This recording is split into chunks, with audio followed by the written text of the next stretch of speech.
Assalamualaikum warahmatullahi wabarakatuh. Salam sejahtera untuk kita semua.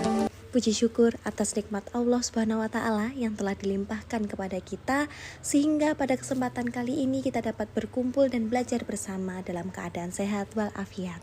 Yang terhormat Profesor Insinyur Sukoso MSc PhD selaku dosen pembimbing mata kuliah Imunologi Molekuler dan rekan-rekan magister yang saya sayangi. Pada kesempatan kali ini, saya Rahmalia dan rekan saya Sasa akan berbagi ilmu terkait dengan materi kami yaitu antigen dan antibodi. Dalam kurang lebih 30 menit ke depan, saya dan rekan saya akan sharing bersama terkait pengertian antigen dan antibodi, bagaimana reaksinya, beserta tesnya. Nah, di mana di akhir presentasi kali ini diharapkan teman-teman sekalian juga dapat memahami apa itu antigen, apa itu antibodi, bagaimana reaksinya, apa saja fungsinya, dan lain sebagainya. Silakan untuk yang ingin bertanya bisa drop komentar di kolom komentar kami. Jangan lupa like and subscribe. Thank you. Nah, kali ini kita akan membahas beberapa topik, di antaranya ada antigen dan antibodi yang meliputi pengertian, jenis-jenisnya, setelah itu juga ada reaksi antigen dan antibodi seperti apa, beserta juga tesnya. Baik, sebelum memulai lebih jauh, mari kita membahas mengenai apa itu antibodi dan antigen. Antibodi sendiri merupakan protein imunoglobulin yang disekresi oleh sel B yang terfiksasi oleh antigen. Semua molekul antibodi terdiri dari dua untaian peptida pendek yang sama yang dikenal dengan light chain, kappa dan lambda, yang terdiri dari untaian peptida yang panjang disebut heavy chain atau imunoglobulin yang terdiri atas 5 jenis, yaitu IgA, IgG, IgM, IgD, dan IgE. Untuk antigen sendiri, antigen sebelumnya dapat diartikan sebagai molekul yang dapat merangsang pembentukan antibodi. Tapi sekarang istilah antigen ini digunakan untuk menyebut substansi yang mampu bereaksi dengan antibodi yang diproduksi oleh sel B atas rangsangan imunogen tanpa mempertimbangkan apakah antigen itu sendiri bersifat imunogenik. Imunogen sendiri merupakan suatu substansi yang memiliki kemampuan merangsang respon imun, baik respon imun seluler maupun humoral atau keduanya, apabila substansi tersebut dimasukkan ke dalam tubuh. Semua imunogen adalah antigen, tapi tidak semua antigen merupakan imunogen. Antigen dapat berikatan dengan BCR maupun TCR, namun tidak semua antigen dapat mengaktifasi limfosit, yaitu sel B atau sel T. Nah, di sini dapat dilihat bahwa pada bagian cabang antibodi, pada ujungnya terdapat antigen binding site atau paratop, yaitu area pada antibodi yang mengenal sisi antigen, yang disebut juga sebagai epitop atau antigen determinan.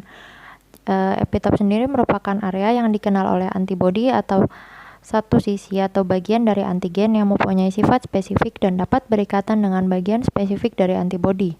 Kebanyakan antigen memiliki berbagai jenis epitop yang merangsang antibodi yang berbeda yang disebut sebagai poliklonal. Respon imun tunggal terhadap suatu antigen disebut sebagai monoklonal. Berdasarkan respon imun, antigen dibedakan menjadi incomplete antigen atau hapten dan complete antigen atau imunogen. Incomplete antigen atau hapten ini dapat menginduksi respon imun spesifik apabila berikatan dengan molekul pembawa berupa albumin atau globulin. Tanpa molekul pembawa, hapten tidak dapat menginduksi respon imun. Sedangkan complete antigen atau imunogen memiliki ukuran yang lebih besar dan dapat berupa protein atau polisakarida. Imunogen disebut sebagai complete antigen karena substansi tersebut dapat menginduksi respon imun tanpa bantuan molekul pembawa.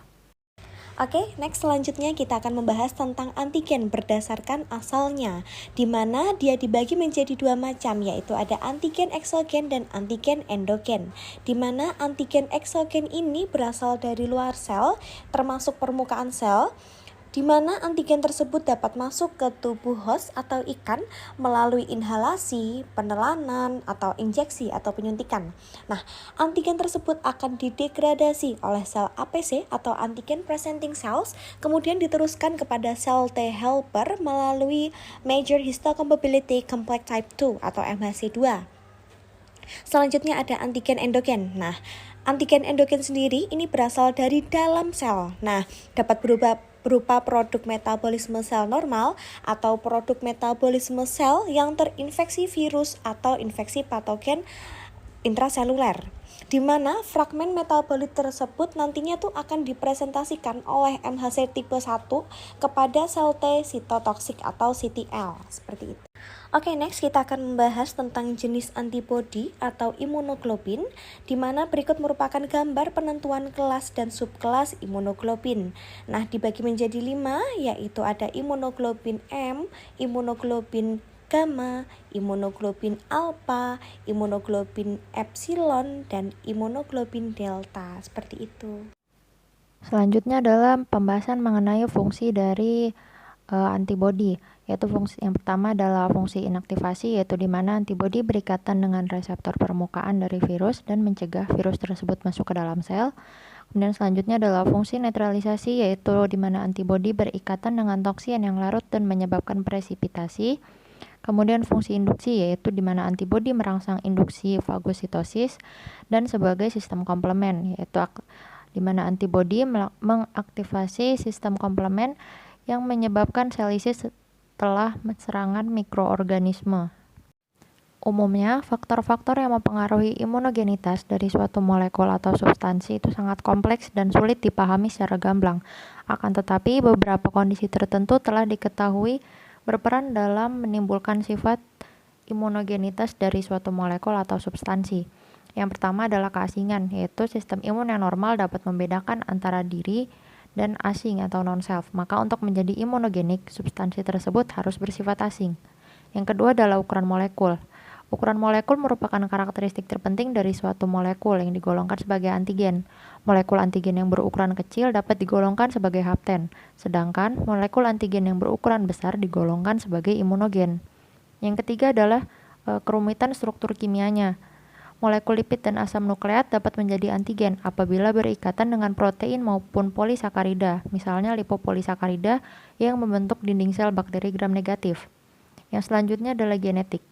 Ketergantungan akan konstitusi genetik terlihat pada percobaan dengan menggunakan marmot yang berbeda galurnya, yaitu apabila galur 2 disuntik dengan polisilin akan membangkitkan respon imun, akan tetapi jika disuntikkan pada galur berbeda tidak menimbulkan respon imun. Cara masuknya antigen ke dalam tubuh atau metode pemasukannya juga akan menentukan respon imun yang ditimbulkan. Pada umumnya, cara pemasukan antigen ke dalam tubuh dapat langsung melalui kulit, pernapasan, saluran pencernaan, atau disuntikan. Besarnya dosis juga dapat menentukan respon imun. Apabila dosis minimal suatu antigen telah dilampaui, maka semakin tinggi dosisnya, respon imunnya juga akan meningkat. Oke, selanjutnya kita akan bahas bagaimana sih cara kerja antibodi itu. Jadi, cara kerja antibodi itu berlangsung melalui 2 cara. Yang pertama, dia akan langsung menyerang penyebab penyakit tersebut, lalu mengaktifkan sistem komplement serta merusak sumber bibit penyakit tersebut. Reaksi antara antigen dan antibodi dapat terjadi ketika antigen sudah bertemu dengan antibodi pada ikan atau host. Nah, interaksi antigen dan antibodi ini adalah reaksi kimia spesifik antara antibodi yang diproduksi oleh sel B, sel darah putih, dan antigen selama reaksi imun, di mana antigen dan antibodi akan bergabung dengan proses yang disebut dengan aglutinasi. Aglutinasi adalah reaksi antibodi dan antigen yang dapat digunakan sebagai dasar untuk mengembangkan test kit untuk mendeteksi keberadaan bakteri yang menyebabkan penyakit ikan dengan cepat. Berikut merupakan proses di mana nantinya sel T yang masuk ke dalam tubuh si inang atau host ini bertemu dengan antibodi, dimulai dari sel penyaji antigen ke presentasi T antigen oleh sel yang menginduksi pematangan dan proliferasi sel B untuk mengeluarkan antibodi spesifik ini terhadap si antigen. Nah, setelah kompleks antibodi antigen ini menghasilkan bentuk kompleks imun yang menginduksi aktivasi komplement dan atau aktivasi sel yang dimediasi oleh FcRY, maka konsekuensi dari proses ini akan menghasilkan yang namanya inflamasi. Nah, berikut adalah faktor yang mempengaruhi respon imunitas pada tubuh ikan. Itu yang pertama adalah suhu, stres, nutrisi, senyawa pencemar, polutan, dan mikronutrien, serta adanya senyawa imunomodulator. Nah, selanjutnya kami akan membahas tentang tes antigen antibodi. Tes antigen merupakan pengujian imun yang sering digunakan untuk mendiagnosis penyakit menular dengan cepat melalui deteksi keberadaan protein dari agen infeksi tertentu. Ada beberapa cara untuk melakukan tes antigen antibodi. Salah satunya adalah dengan uji ELISA atau Enzyme Linked Immunosorbent Antibody Assay, yaitu merupakan metode untuk mendeteksi keberadaan antigen berdasarkan spesifikasi antibodinya. ELISA sendiri merupakan uji serologis yang bekerja dengan cara mendeteksi adanya ikatan antigen antibodi pada sampel uji.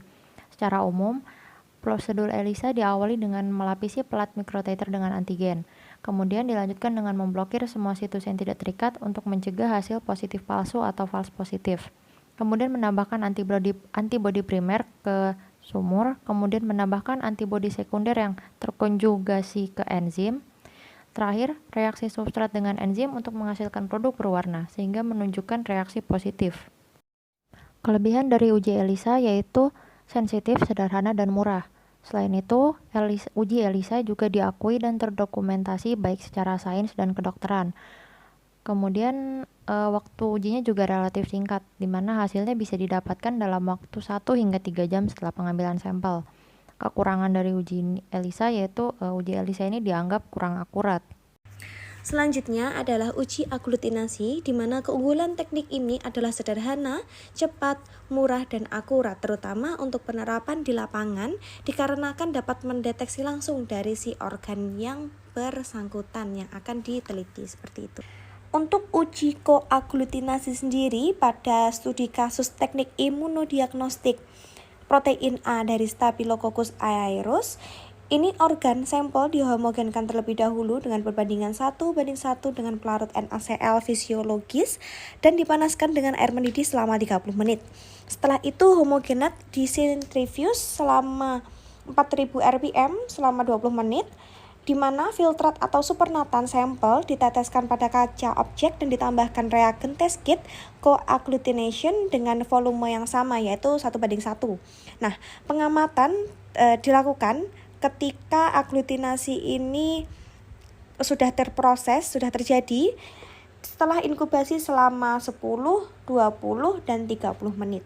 Jadi berikut merupakan uji koaglutinasi, seperti contohnya untuk mendeteksi Edwards-Lila ictaluri, di mana organ yang diuji ini dengan teknik isolasi ke media agar untuk diuji secara konvensional dan serologis dengan metode rapid slide agglutination, dan ternyata hasilnya terkonfirmasi positif, di mana isolat yang diperoleh juga diuji bandingkan ke laboratorium yang telah terakreditasi dalam ruang lingkup Edwards-Lila ictaluri di Batam dan juga Tanjung Pinang, ternyata mendapat hasil positif. Uji lapangan ini membuktikan bahwa teknik coagglutination dapat memberikan hasil yang valid dalam jangka waktu beberapa jam saja. Selanjutnya untuk uji agglutinasi ada juga uji slide agglutinasi, yaitu metode diagnosis dengan mereaksikan antibodi dari bakteri Edwards-Lila ictaluri terhadap antigen bakteri E. ictaluri, sehingga dari reaksi tersebut akan menghasilkan agglutinat atau penggumpalan antigen. Hasil uji dari slide agglutinasi mudah dilihat secara mikroskopik. Untuk metodenya sendiri yaitu yang pertama, ikan dibedah dan bakteri diisolasi dari organ ginjal ikan ke media TSA. Biarkan bakteri kemudian diinkubasi pada suhu 37 derajat Celcius selama 24 jam. Isolat bakteri selanjutnya dimurnikan dengan cara diisolasi kembali pada koloni bakteri yang tumbuh terpisah pada media TSA. Kemudian biarkan tersebut diinkubasi selama 24 jam. Untuk menguji reaksi agglutinasi pada objek gelas, diteteskan 75 mikroliter serum antibodi Edwards-Lila ictaluri. Kemudian diambil koloni bakteri yang tumbuh pada media TSA dan dihomogenkan. Pengamatan uji agglutinasi dilakukan 2-3 menit setelah antigen dan antibodi E. ictaluri direaksikan. Nah, berikut adalah hasil dari uji slide agglutinasi dalam mendeteksi penyakit ISC pada ikan patin yang dilakukan oleh Muson tahun 2020. Di sini dapat dilihat ada hasil dari pengujian slide agglutinasi pada sampel ikan patin, dan sebagai pembandingnya adalah hasil pengujian PCR pada sampel ikan patin. Hasil positif pada hasil pengujian slide aglutinasi ditunjukkan dengan adanya reaksi aglutinasi atau penggumpalan yang kelihatan sebagai butiran-butiran, dan hasil negatifnya ditunjukkan tidak adanya reaksi penggumpalan. Di sini dapat dilihat bahwa pada hasil pengujian dapat dilihat bentuk seperti gumpalan-gumpalan yang semuanya adalah hasil positif. Jika dibandingkan dengan hasil pengujian PCR yang mana juga menunjukkan hasil positif, dapat disimpulkan bahwa uji slide aglutinasi adalah metode yang bisa digunakan untuk mendeteksi bakteri Edwards pylori penyebab penyakit ISC pada ikan patin secara cepat dan akurat.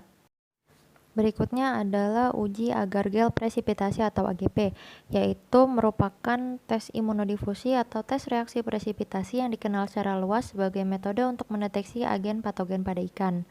Metode AGP diaplikasikan dengan mendeteksi antigen terlarut atau soluble antigen yang akan berdifusi dengan antibodi pada titik temu dalam media agar. Oleh karena itu akan tampak reaksi pada permukaan media agar. Berikut ini adalah uji AGP yang dilakukan oleh Amano et al. Tahun 2015. Uji AGP diawali dengan mempersiapkan isolat bakteri yang dalam penelitian ini adalah Aeromonas hydrophylla yang digunakan untuk memperoleh antibodi berupa antigen somatik.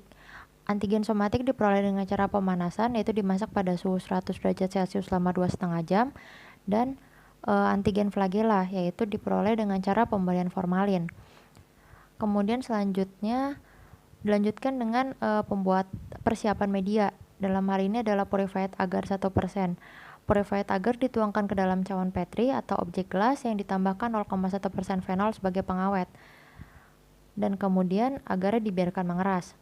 Pada agar yang sudah jadi, kemudian dibuat sumuran dengan diameter kira-kira 4-5 mm yang ditambahkan beberapa tetes agar cair ke dalam lubang sumuran tersebut untuk menutup bagian dasarnya agar tidak merembes ke dasar atau bocor.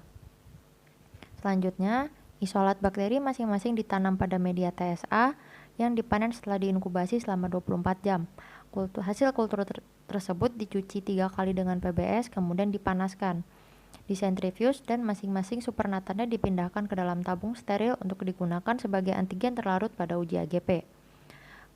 Terakhir, antibodi O atau H pada Aeromonas hydrophylla dimasukkan pada satu sumuran dan sumuran sekitarnya diisi dengan antigen terlarut dari isolat yang akan diuji dan juga antigen terlarut dari isolat Aeromonas hydrophylla sebagai kontrol positif dan isolat Etarda sebagai kontrol negatif. Selanjutnya,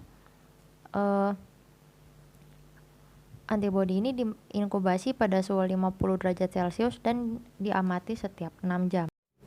Nah, berikut ini adalah hasil dari uji AGP oleh Amano et al. Yaitu untuk mendeteksi Aeromonas hydrophylla pada ikan nila. Di sini dapat dilihat bahwa ada 4 sumuran, di mana sumuran yang di tengah atau di pusat ini diisi antiserum flagellar Aeromonas hydrophylla, sedangkan 4 sumuran di sekitarnya diisi antigen terlarut dari sampel, kontrol positif dan kontrol negatif. Reaksi positif ditunjukkan dengan adanya garis presipitasi di antara sumuran antiserum dan antigen. Garis presipitasi ini mulai terbentuk dengan kontrol positif setelah 12 jam pengamatan, dan setelah 4 hari inkubasi tidak ada reaksi presipitasi pada kontrol negatif. Hasil pengamatan menunjukkan bahwa tidak adanya cross reaksi false positif atau false negatif, misalnya pada tes AGP menggunakan antiserum Aeromonas hydrophylla. Berdasarkan dari apa yang telah Mbak Sasa dan saya jelaskan, kita sharing tentang antigen dan antibodi, maka dapat disimpulkan bahwa antibodi berfungsi sebagai sistem pertahanan tubuh terhadap adanya infeksi yang berasal dari luar sel ataupun dari dalam sel. Nah, di mana antibodi atau imunoglobin ini dibedakan menjadi 5 jenis, yaitu ada imunoglobin G, imunoglobin M, imunoglobin A, imunoglobin D, dan imunoglobin E. Di mana antigen adalah suatu substansi atau potensi dari suatu zat yang mampu merangsang timbulnya respon imun yang dapat dideteksi, baik itu berupa respon imun seluler maupun respon imun humoral. Di mana cara kerja imunogen sendiri, dia akan merangsang respon imun tanpa melibatkan limfosit T, tetapi langsung merangsang limfosit B. Untuk cara kerja antibodi sendiri, dia akan langsung menyerang penyebab penyakit tersebut, lalu mengaktifkan sistem komplement, serta akan merusak sumber bibit penyakit itu sendiri. Sekian presentasi dari kami, dari saya Rahmalia dan rekan saya Sasa. Terima kasih atas perhatiannya. Apabila teman-teman ingin memberi kritik dan saran yang membangun, kami akan sangat senang hati menerima dan kita bisa belajar bersama dari kesalahan tersebut. Work hard in silence, success beyond noise. Terima kasih. Wassalamualaikum warahmatullahi wabarakatuh.